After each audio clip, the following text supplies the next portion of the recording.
Settima e conclusiva corsa, confronto che vede al via cavalli non vincitori di 2000 euro in carriera.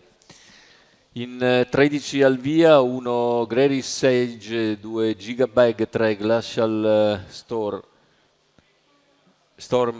4 Grey Staff, 5 Gabriel Dante, 6 Gostyle Horse, seconda linea 7 Gescamp, 8 Ginko SM, 9 Gaitier Win, 10 Grand Torget, 11 Gabri Pan, 12 Geabelle, in terza fila 13 Griffon d'Oro Adri.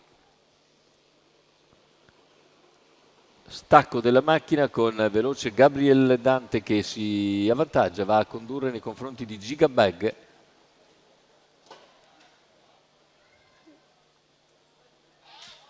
Intanto c'è l'errore del numero 8, Ginko SM, che era in terza posizione, squalificato. E rimane all'esterno per il momento il numero 4 Grey Staff, che punta dritto poi.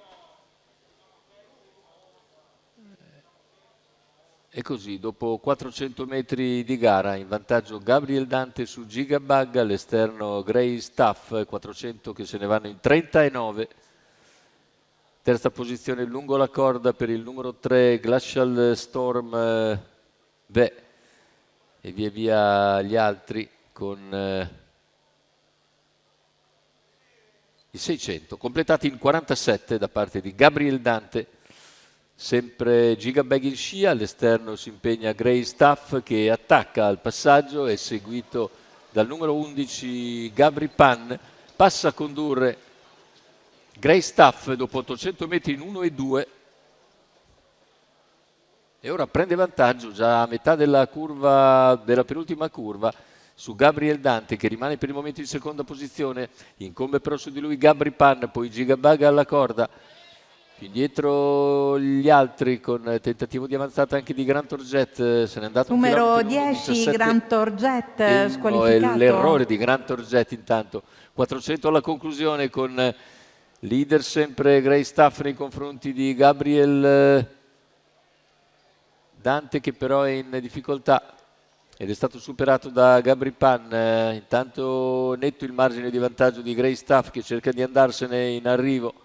Grey Staff a una ventina di metri di margine sui rivali, a 80 dalla conclusione. Corsa vinta ormai per Grey Staff che nel finale controlla la situazione e vince su Gabri Pan al terzo. Foto probabile fra i numeri 2 Gigabag e il numero 7 Gescamp. 1-16 e 7 il ragguaglio conclusivo, buona prestazione sicuramente di Grey Staff, Maurizio Cheli in sediolo che sfonda dopo 800 metri e poi se ne va per proprio conto. L'allievo di Marco Bortolotti, del signor Corrado Gentili, che vince davvero molto molto bene questa settima e conclusiva corsa dall'Ippodromo del Savio, dal quale vi salutiamo. L'appuntamento con le corse è per martedì prossimo 26 agosto con la finale del Super Frustino Tommaso Grassi Award.